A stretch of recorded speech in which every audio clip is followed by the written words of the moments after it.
She burst through the doors breathless and late, muttering apologies to people she'd never seen before. Wrong flowers, wrong faces, wrong everything. But when the billionaire at the altar locked eyes with her, he didn't call security.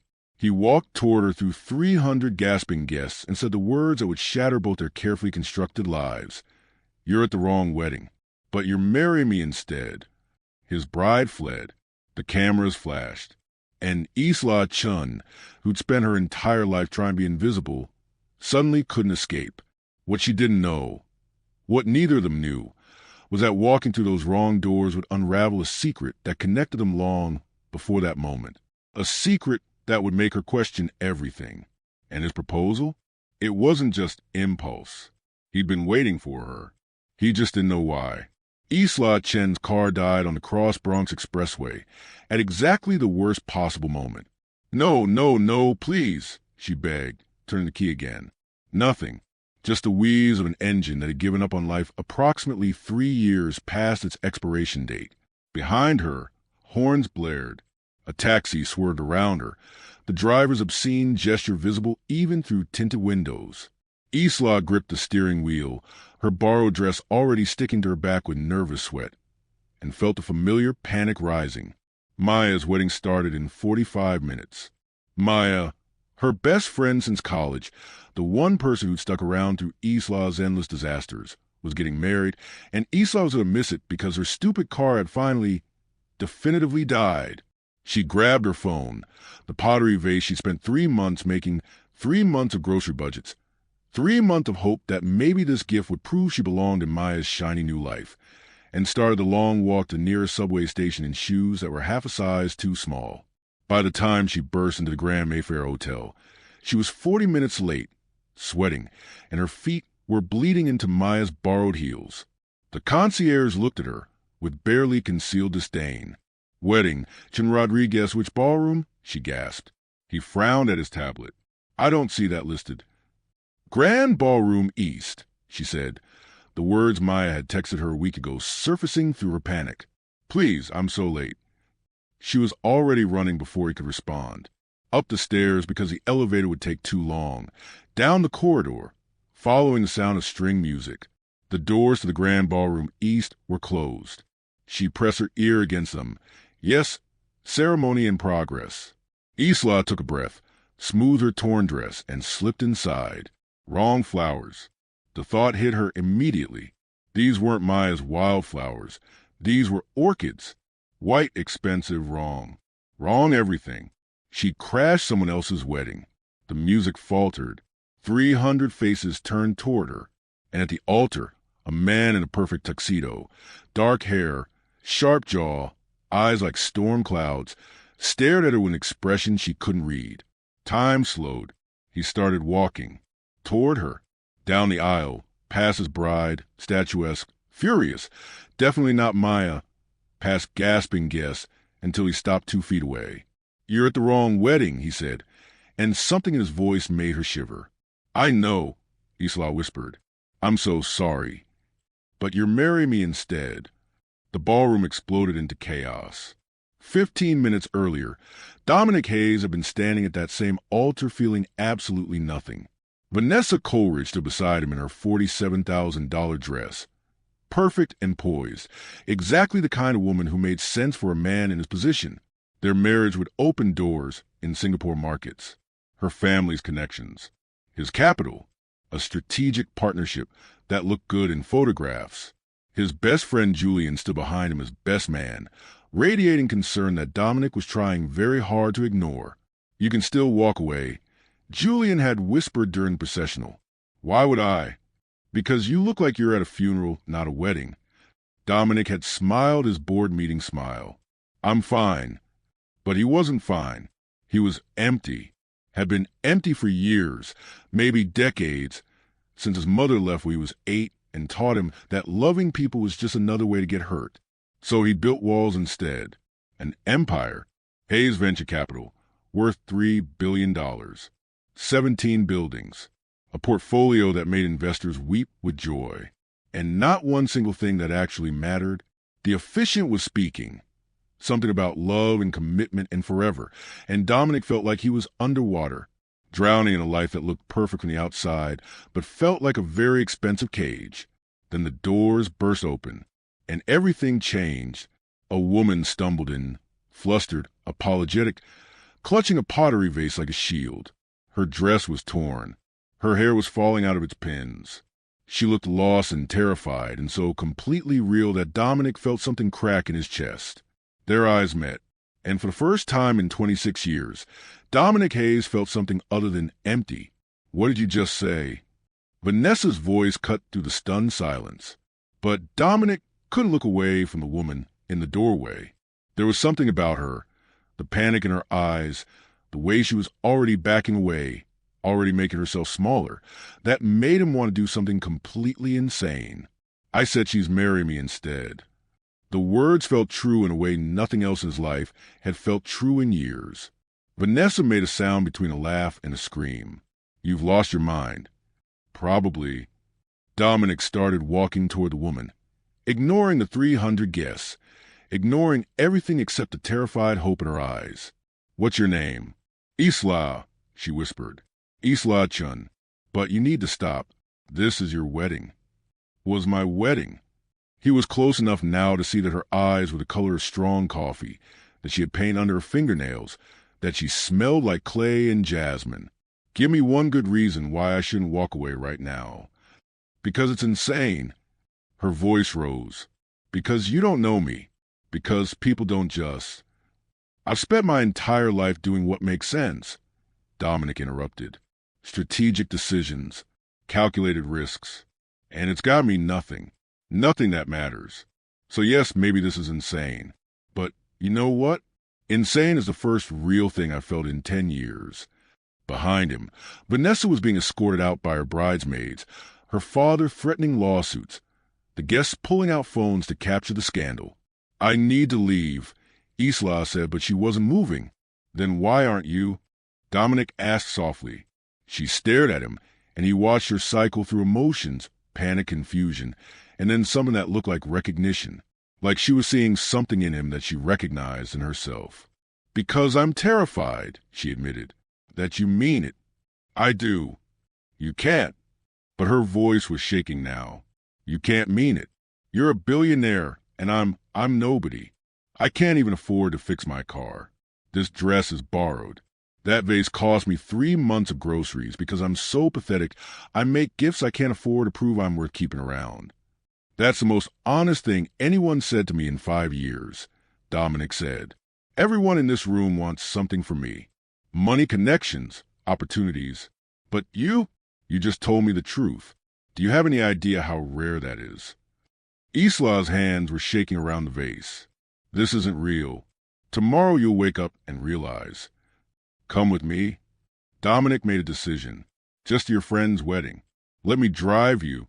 And then if you never want to see me again, I'll disappear. But please, please don't leave thinking this was cruel or a game. You saved my life today." "I crashed your wedding." "Exactly." His smile was painful. "You saved me. Have you ever been so lost that you ended up exactly where you needed to be?" Drop a comment below. Sometimes the wrong turn is the right path. The Bentley was waiting outside. Isla let him guide her into it because she was in shock, because her feet hurt, because nothing made sense anymore. Garden room. Dominic told his driver. Chin Rodriguez wedding. They rode in tense silence until Isla finally said, "Why did you do that?" "Because I was standing at that altar about to promise forever to someone I've never once called just to hear their voice. And then you walked in looking like the universe had personally victimized you, and I thought," he paused. "I thought, what if I'm in the wrong place? What if I've been in the wrong place my whole life?" That's not. People don't work like that. You can't just blow up your entire existence over a feeling. "Why not?" His eyes were intense. "What's the point of all this?" He gestured vaguely at everything. "If I'm miserable, you have everything. I have nothing." The words were quiet, but absolute. "I have buildings full of people I don't care about. A bank account that means nothing. And I was about to marry a spreadsheet because it made strategic sense." Isla turned to stare at him. "A spreadsheet." Julian made a list. Pros and cons of potential wives. Vanessa scored highest. He laughed, but it was hollow, and I thought that was romantic. That honesty about what marriage really is, a business arrangement, was more mature than believing in love. That's the saddest thing I've ever heard. Is it? What about you, Isla-chun?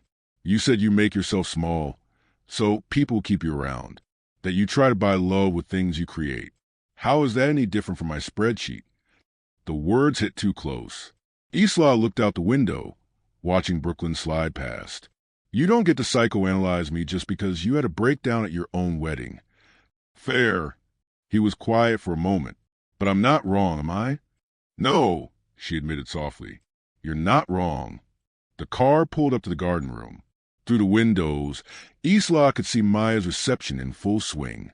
Guests laughing, champagne flowing, everything she'd missed. Thank you for the ride, she said, reaching for the door. Isla, wait. Dominic pulled out his phone, typed something. I just sent you my number. If you ever want to talk, or if you need anything, or if you just... He stopped. I'm not trying to buy you. I'm just trying to not lose the first real thing I felt in years. Isla looked at him, this stranger who destroyed his life for her, and felt something dangerous unfurling in her chest. I can't save you, she said. I can barely save myself. I'm not asking you to save me. I'm asking you to let me know you. His voice was raw. The real you. The one who makes pottery she can't afford and runs the weddings in borrowed shoes. Give me that. Please. She should say no. Should run. Should go back to her safe. Small life where nothing happened and nothing hurt quite so much. Instead, she heard herself say, okay, 1 coffee. To talk. That's all.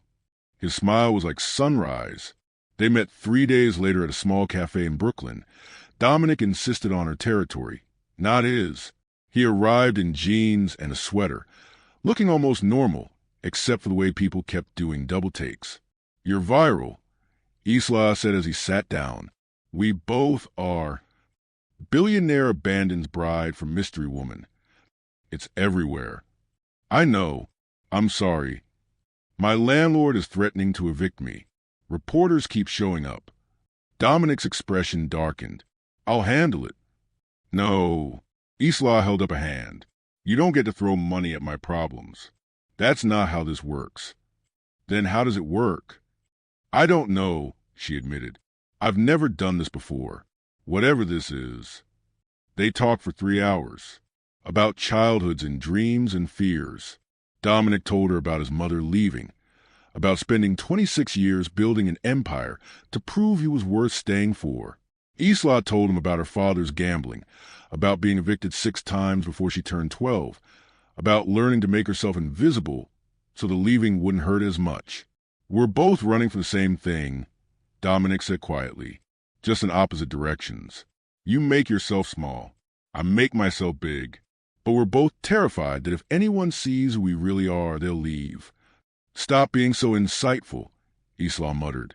It's unsettling. He laughed, a real laugh that transformed his face. Come to dinner with me. A real dinner. Somewhere nice. I can't afford. My treat. Not because I'm trying to buy you, but because I want to take you somewhere beautiful and watch you experience it. Is that allowed? Isla wanted to say no. Wanted to protect herself, but Maya's words echoed in her head.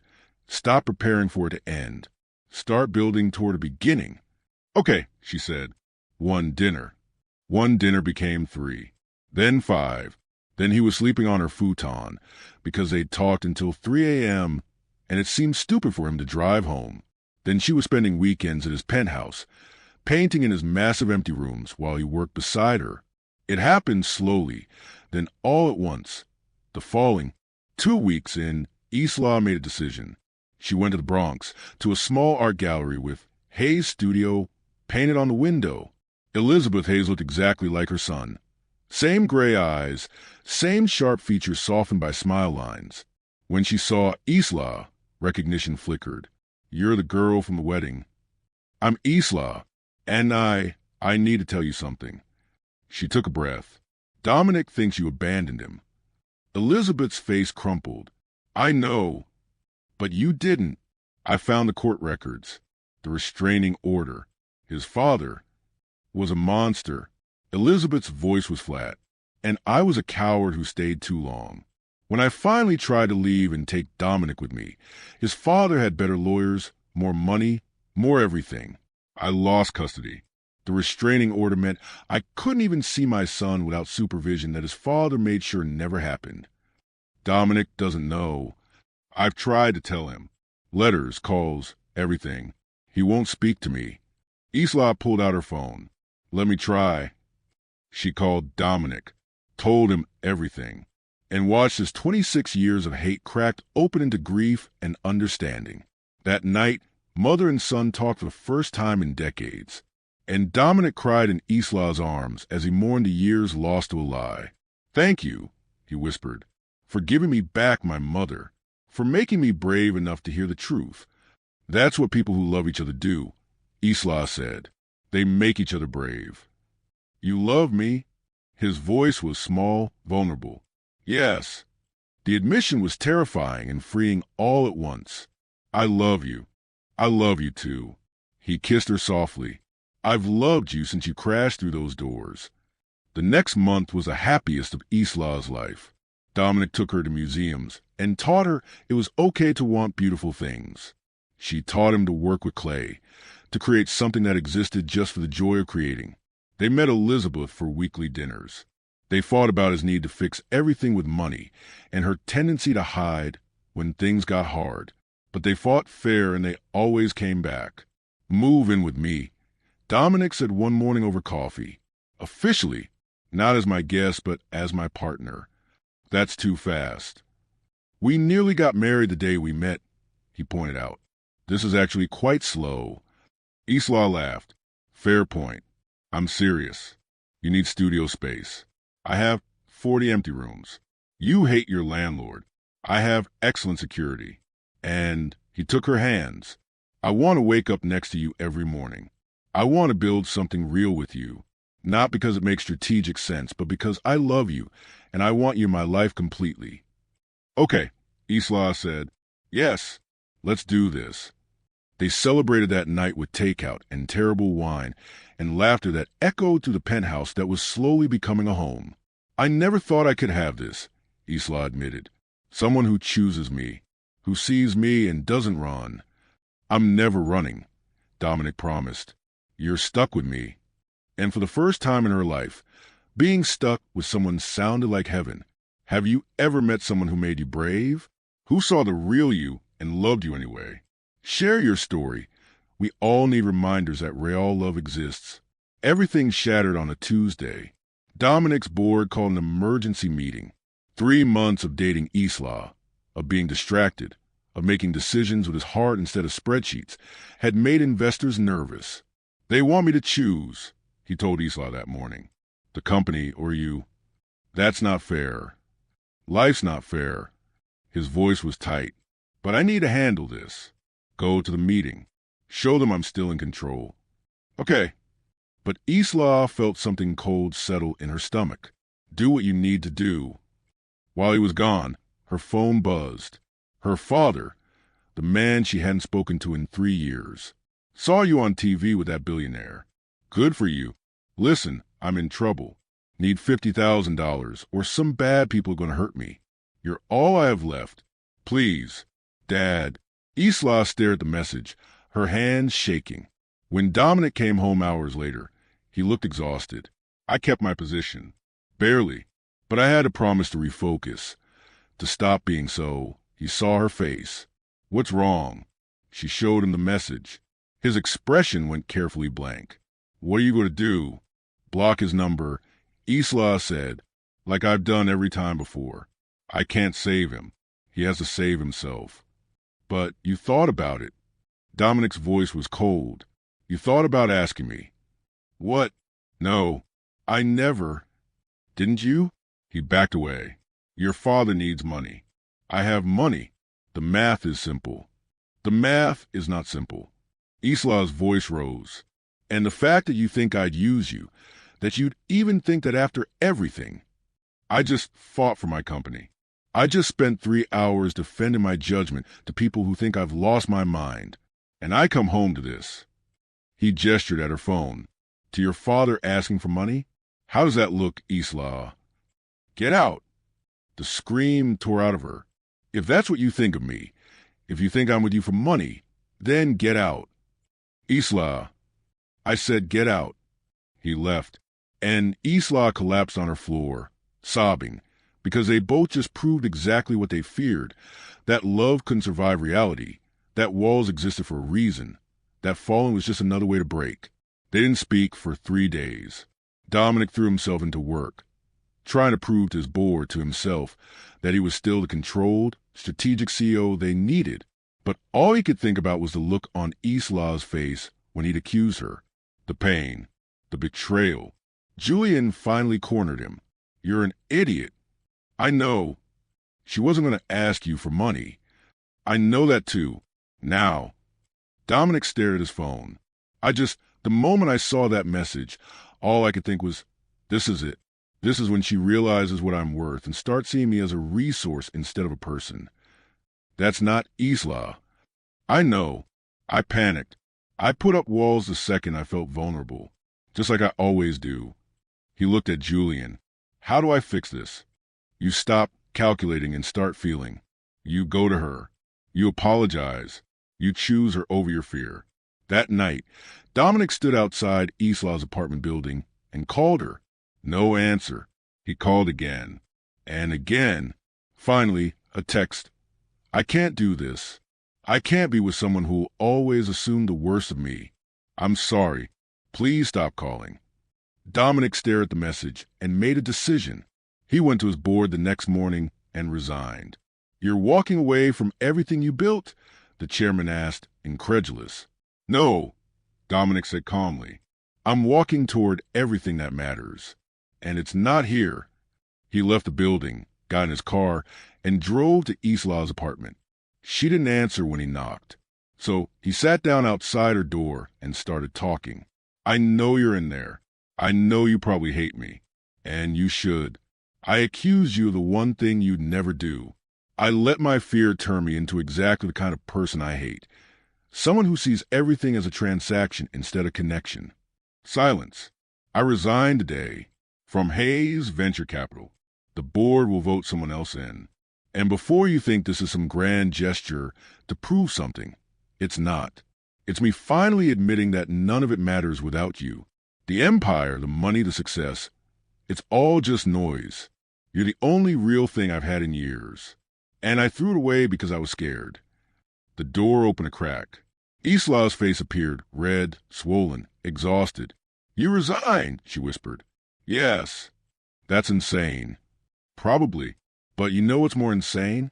Staying in a life that makes me miserable just because it makes strategic sense." He stood. "I'm sorry. I'm so sorry. I looked at you and saw every fear I've carried for 26 years instead of the woman who's never once given me reason to doubt her. And I hate that I did that to you. I hate it too." Tears were streaming down her face. "I hate that you looked at me and saw a gold digger, that you thought I'd use you. I know. And if you can't forgive me, I understand. But Isla, I love you. And I want to spend the rest of my life proving that I trust you, that I see you, that I choose you over my fear every single time." She was quiet for a long moment. Then, "I blocked my father's number. Before you even came home that day, I'd already made the choice. I chose me. I chose us. And you didn't trust that."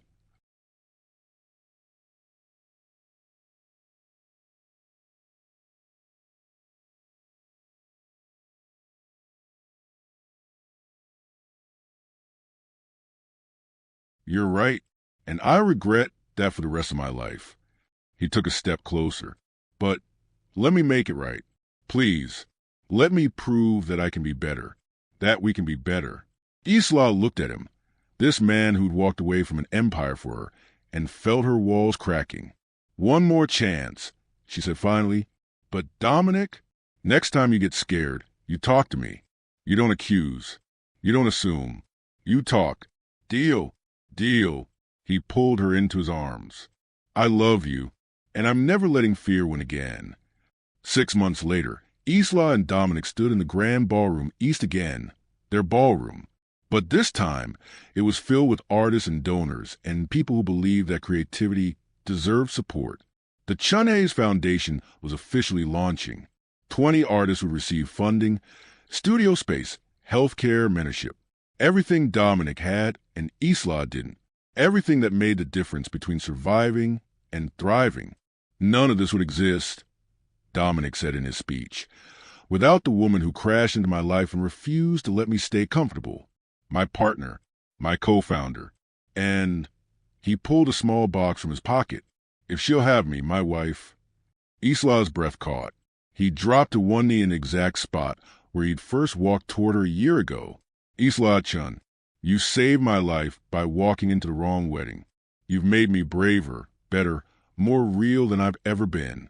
So I'm asking properly this time, in front of everyone who matters. Will you marry me? Yes. The word came out as a sob. Yes, yes, yes, yes, yes. He slid the ring onto her finger, a simple silver band with sapphire the exact blue of her pottery glaze. And as he kissed her, the crowd erupted in applause. Maya was sobbing in the front row. Elizabeth was taking photos, tears streaming down her face. Julian was grinning like he'd called it from day one. So, Dominic said against Isla's lips, how does it feel to walk into the right wedding this time? Like coming home, she whispered. Finally. Epilogue. They married 3 months later in a small ceremony at Elizabeth's gallery. Just family and close friends. No spectacle, no cameras, no 300 witnesses. Just two people who'd found each other in the wreckage of expectations, promising to keep choosing each other every day, especially the hard days. As they cut their cake, homemade by Elizabeth, lopsided and perfect, Isla looked at her husband and marveled at how one wrong turn had led to exactly the right life. What are you thinking? Dominic asked. That I'm glad I crashed your wedding. Me too. He kissed her softly. Best worst day of my life. Best worst. She raised an eyebrow. Best because I found you. Worst because I had to destroy everything else first. He smiled. But I'd do it again. Every time. In every universe. I'd choose you. Even if I walked into another wrong wedding. Especially then. He pulled her close. Because you're never in the wrong place, Isla. Wherever you are is exactly where I'm supposed to be. And as they danced in the gallery surrounded by pottery and paintings and people who loved them, Isla knew it was true. She'd walked into the wrong wedding and found the right life. Sometimes getting lost is the only way to be found. Have you ever had something go completely wrong that turned out completely right? Share your story below. Sometimes our biggest disasters are actually our greatest blessings in disguise. What's yours? Please drop a comment and subscribe.